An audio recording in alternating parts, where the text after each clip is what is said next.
Business with a servant's heart. Welcome to the podcast. Inspiration, motivation takes. Listen to the podcast. We're all about to talk about life. Our guests will share their life story. We want you to success in life and business. We're ready and we will start shortly. We're gonna talk about life. We're going to speak on business. You're gonna shine bright. We are going to witness. Business with a servant's heart. With hosts Steve, Ramon, and Ray. Inspiration, education talks. Listen to the podcast.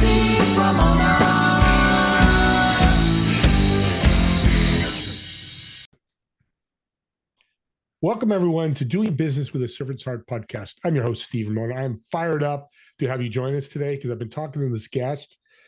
Boy, I love the guy already. He's going to really help you, especially you business owners, entrepreneurs out there that have a team. HR is a big thing that people forget about. They worry about marketing and sales and all that, but we'll talk about HR and how we can fix that for you. Plus, we designed this podcast to explore the idea of a servant's heart in your business and life and how you can do that in many different ways. Also, our guests are going to motivate you, inspire you, and educate you to be better, to make that impact. Also, what we're going to do is give you homework. And your homework today is, after you listen to the show, how you're going to serve yourself and how you're going to serve others. Keyword today, why wait? Just go ahead and serve somebody, because I guarantee you the return could be massive, more than you even think. And it's fun doing. I love doing it every day.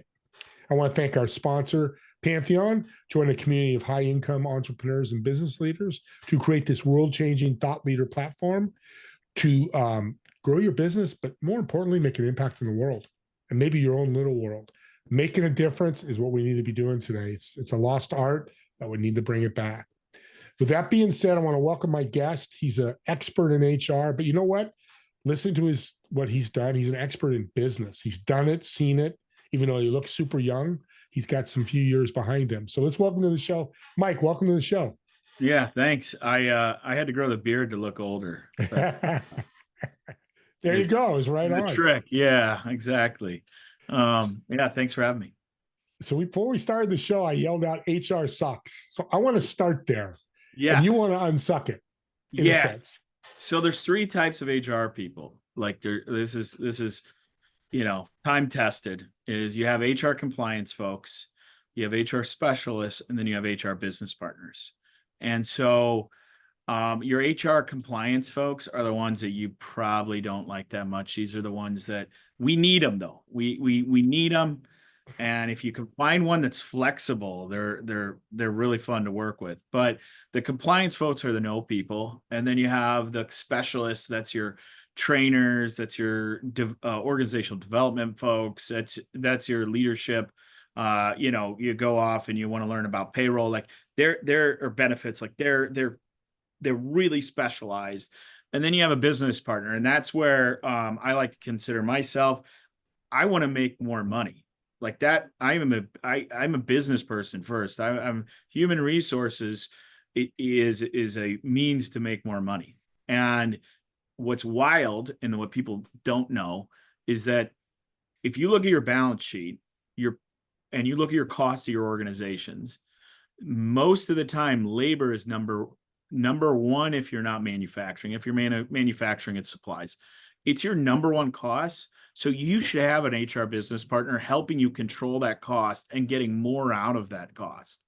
And I call it an investment when I'm sitting in the role, but it's a cost, right? So that's where I specialize. That's where I want to be. My wife reminds me of the story that she called the 800 number to learn about benefit things. And they said, talk to your HR person, which I had instructed her to call the number.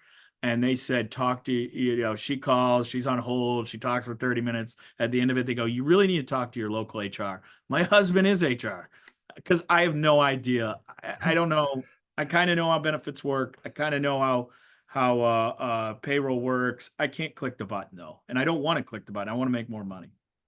Yeah. It's interesting. The HR department is one of the places people get scared of. They're I got to go to the HR, or I'm going to the HR, wish me luck. I hear stories all the time with employees. How can we fix that? Yeah, because well, it's because HR is like when you're in that compliance mode, you're like, I fire people. That's and I early in my career, there's a way to look at it strategically, and there's a way that just I'm a black and white person. I just want to follow the rules, follow the rules, follow the rules. Like they're just that way. They're always rule followers, and I'm a rule follower with a little bit of bend in me, and I think that's where you get your HR business partners.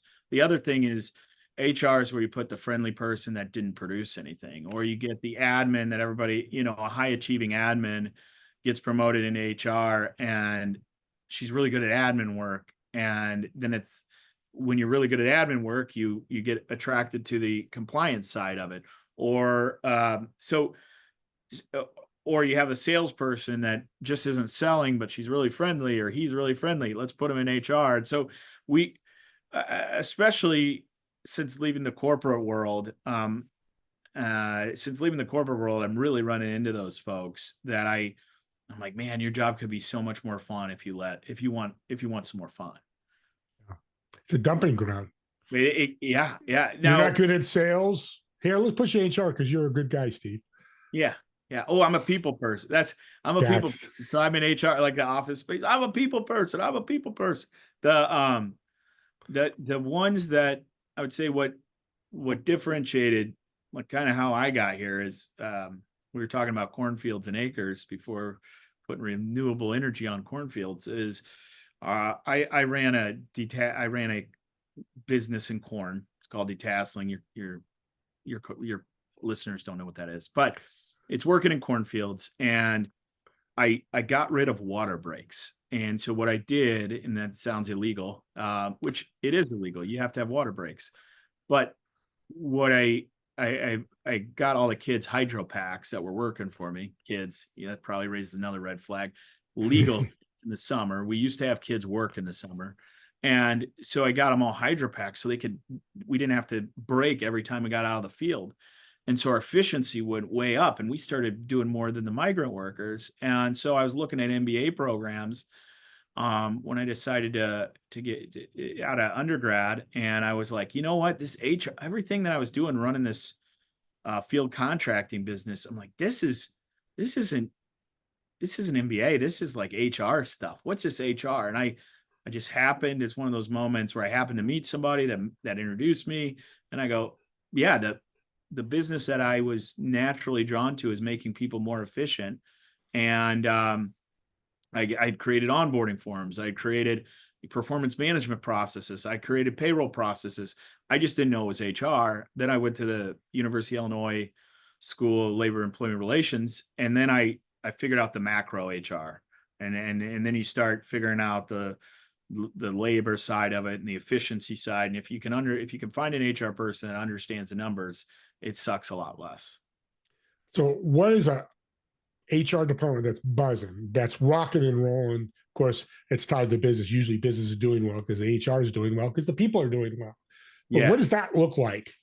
So I like to look at it as there's a chaotic HR. So depending on I'm going to talk in terms of, let's say 100 people just to make it simple. If you have 100 people and you're recruiting, your turnover with 100, you're running into turnover issues. You got your occasional lawsuits. You got some infighting between, Jim and Susie can't get along. And then you have, hey, I need to get paid more. How am I going to structure pay?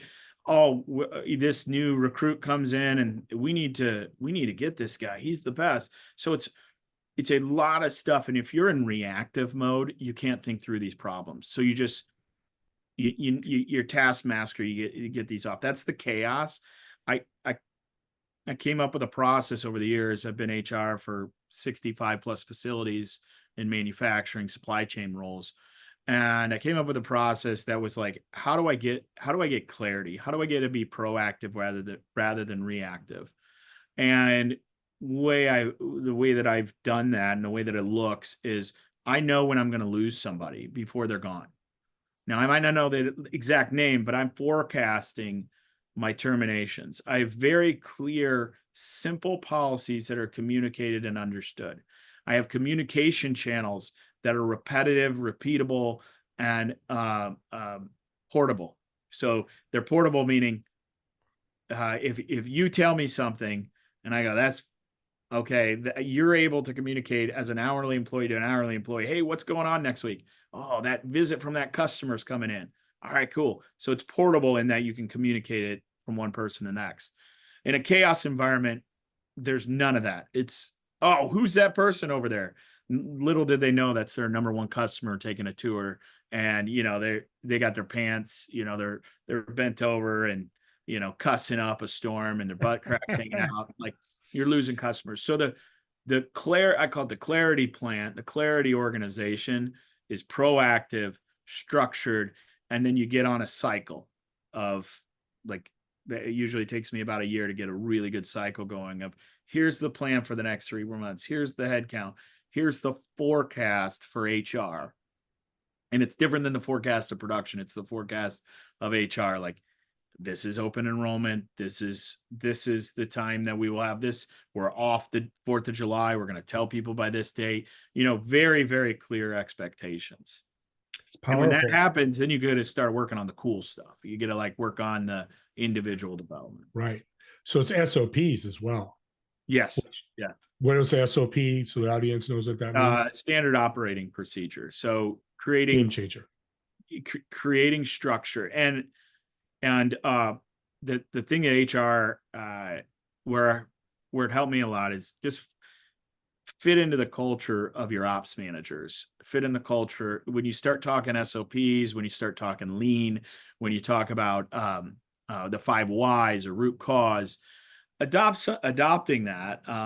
One of the main ones that I really, it's almost a problem everywhere, is forecasting turnover. And the process I came up with over the years was really I struggled with, why can we get something from Indonesia into the United States and onto get it from Indonesia to a port, on a ship, back to the port here, forklift puts it on a truck, the truck comes here, drives 600 miles, gets to our plant, and that's on time.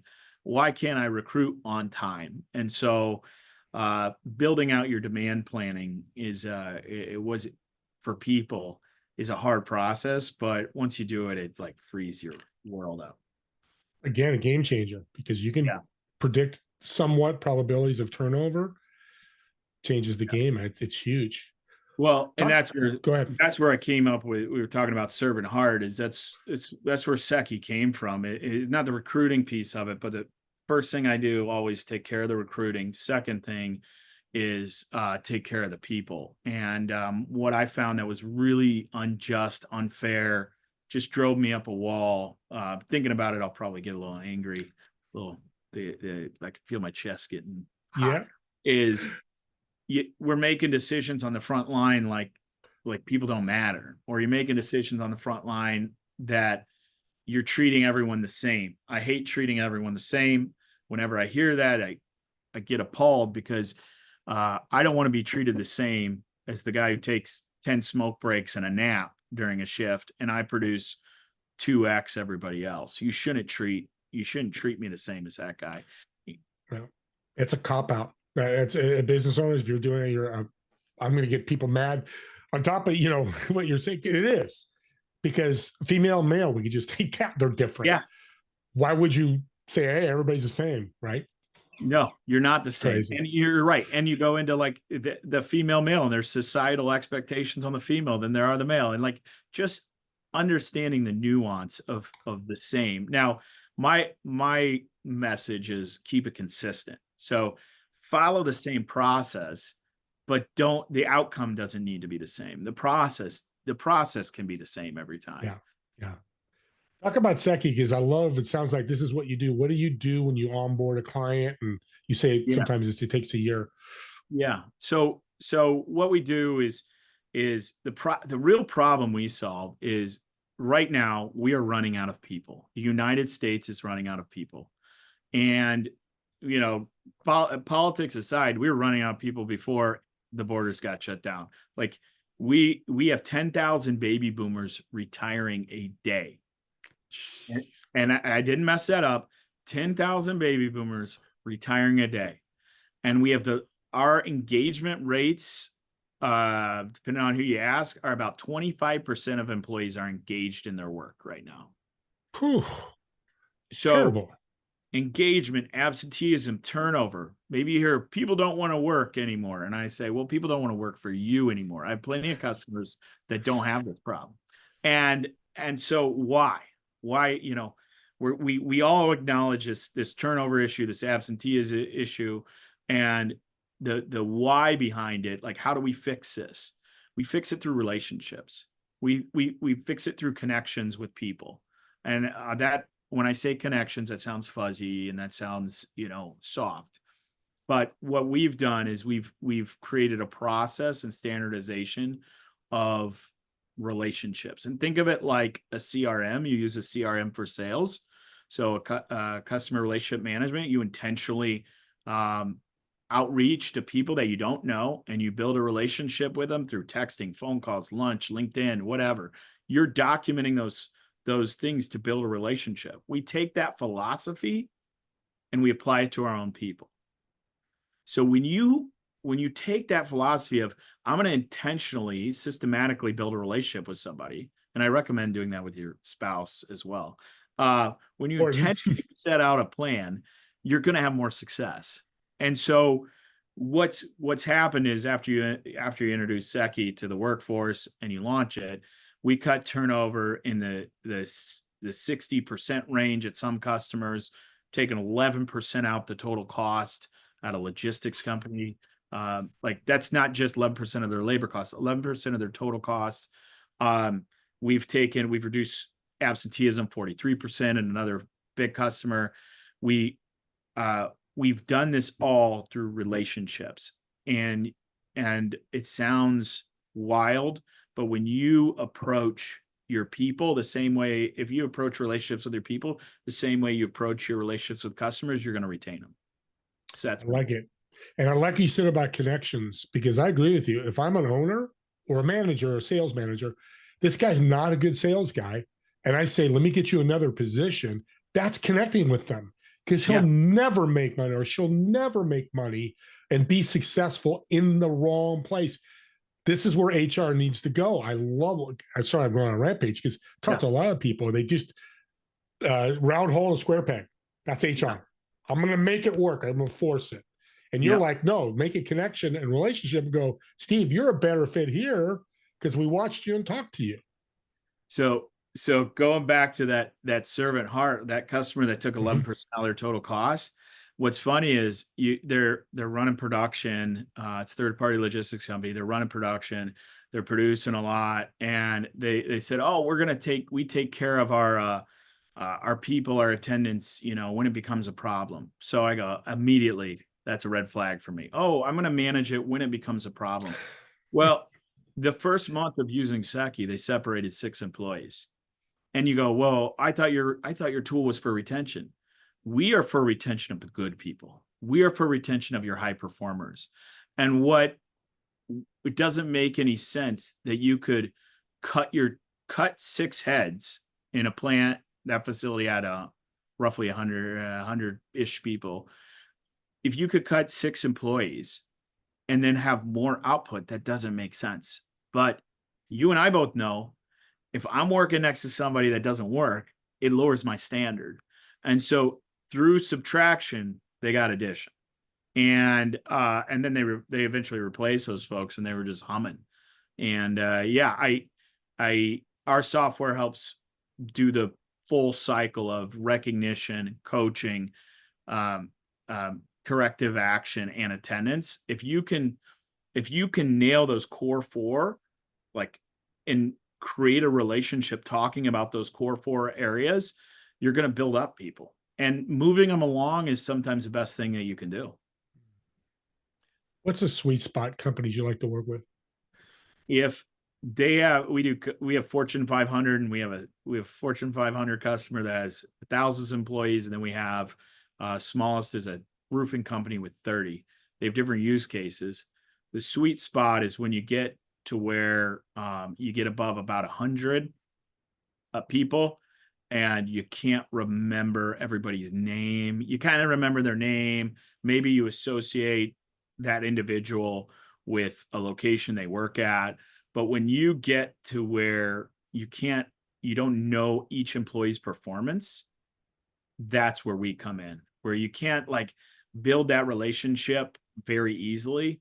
We knock it out of the park. Because what the small business has over the big business is relationships. You can be a little bit more rougher. You can be a little bit less polished at a small company because I have good intentions. But when you get past that 100, 200, 300, get past the 300 mark, we help you make that 300 person facility feel like it's 30. Yeah, that's a great tagline. And it's interesting because in those big companies, people go, do you know the owner? Have you seen the owner? Have you met the owner? Have you, and that's not the owner's fault because it's so big. Well, it kind of is, but Right. it's understandable. But too, if I have a law office and I got 2 employees, well, I see them every day. How's your day? Hey, Yeah. You're always in communication. You can't do that with 100 people. No, It's impossible. possible. I mean, consistently. So imagine I can look at any one of my customers' locations, and I should look how many. We're in 50 plus locations right now. I can look in and I have an idea who your best supervisors are. I can tell you who your best employees are through leadership the leadership behaviors that they've documented. So they recognize Joe in Springfield, Missouri. I can look at Joe and be like, oh, he's recognized he stayed after and cleaned up the oil without being asked. He signed up for overtime on a day that we really needed him. He helped an employee that had a flat tire. He went out and pumped it up, on his own time. Like I could see all those things he's been recognized for. I can go, that's a heck of an employee. This is one we need to retain. And I tell you, Mike, this is so powerful coming to the end here because when you're in the field, in the weeds, you don't see your good employees. Yeah. But you being outside, that's the power of your company. If I had a company, I'd hire you right now. I'd write you that $1 million check. I'm kidding. It's not going to be $1 million. I would love $1 million, but we're way cheaper than $1 million. There you go. I think $1 million would be like, you'd have a lot of employees if you were writing me $1 million check. We're super ROIs like in the thousands % because you retain, if you have a turnover problem, if you have any type, like the cost of turnover is so hard to calculate. And finance guys pretend like it doesn't. I'm going to crap on some finance guys. Oh, it's not hard dollars. Well, shoot, I had a facility that 160% turnover. All we were doing was taking people, training them. And we happened to be next to an Anheuser-Busch distribution center. We were training the temps to go. They would stay with us for a few months, get trained up, produce absolutely nothing, and then go next door because they paid like $8 more an hour. So you go, well, how do you keep people when there's $8 more an hour? You treat them right. Like that's all you got to do. And money's not the we thing. create a system to treat people right. This is why he was on the show, Servant's Heart, because it's about people. And he's not saying that I'm trying to cheapen the labor. It's a company can only afford so much, and they can only afford so much. But if you treat it right, like somebody's pregnant and I've heard this. They said, sorry, you only get 2 days off. Well, what?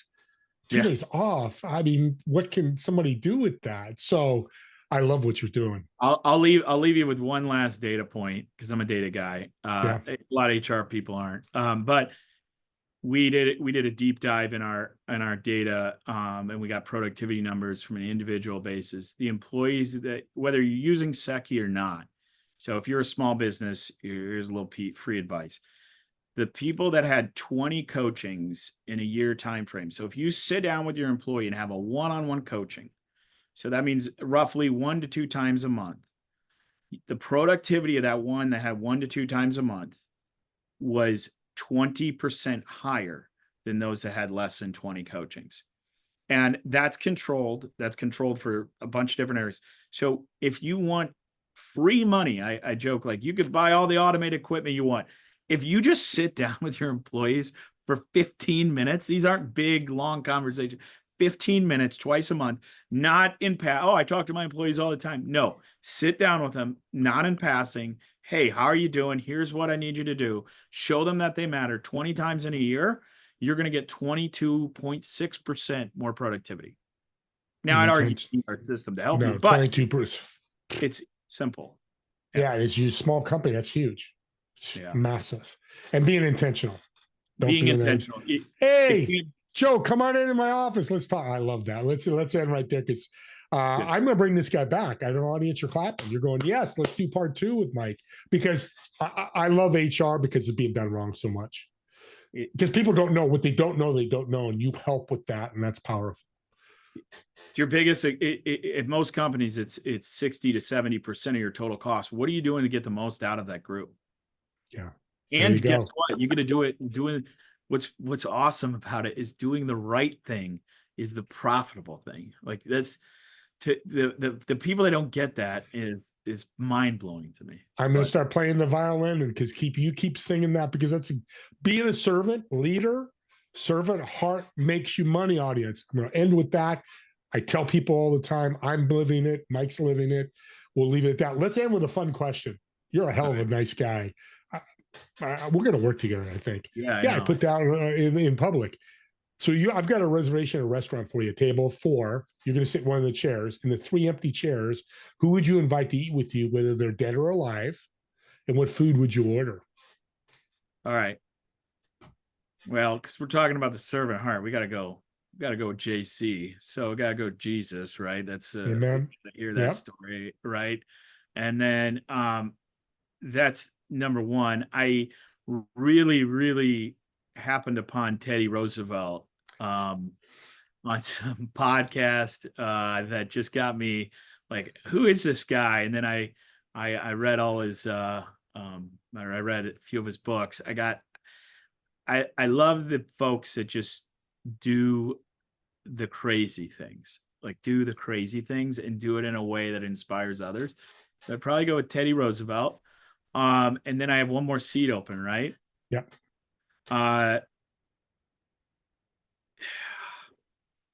I'm debating in my head between my grandma White, or my wife. So let's bring 2 chairs in. Let's make it simple. Let's throw them in there, and we're having Italian food with a lot of carbs. So okay, Mike, I'm making reservations right now, and there's going to be another chair for me because that's my favorite. I love it. We're going to eat a ridiculous amount of calories, like a week's worth of calories, and with a side of bread, like more carbs. And we'll fast for 7 days after that, just to make sure it feels good. Michael, thank you. Mike, thank you. This has been an awesome show. I appreciate you coming on. How can people reach out to you? I know people are going to want to know more about HR. Yeah, so it's Secchi, SECCHI.io. And you can find me on LinkedIn. It's hard because I got the name Michael White. There's a bunch of us out there. But Secchi.io, and or email. You can email me directly at mwhite@secchi.io, and me or my team will get back to you. Look forward. We'll throw the LinkedIn link in there in the show notes so they can find you. Yeah, because it'll be Michael White. We'll get all kinds of different, probably athletes too. Yeah, it's a good problem and bad problem. There was a Mike White on the FBI wanted list for a while. That messed up my flying, but yeah, you can't. Oh, that's not good. That's where it's not good. Thanks again, Mike. Appreciate it. And audience, subscribe to the YouTube channel, but not for what you think. This show, if you know anybody that owns a business that's telling you they're struggling with HR, you got to give them this link. Yeah, if you want to go right to, connect them with Mike, that's great. But if somebody wants to learn about his passion about this, the stuff he gave us, the 25% engagement, that sucks. And if he can fix that, give him the link. I think all podcasts are gifts. They're just not shows, but they're gifts that you can make an impact with somebody. So go ahead and subscribe here or subscribe to others, but make sure you share those links that resonate with people that you can help with. With that being said, me and Mike want to thank all of you for watching or listening to this podcast. We'll see you on the next episode of Doing Business with a Servant's Heart. All have a great day. Bye. See ya.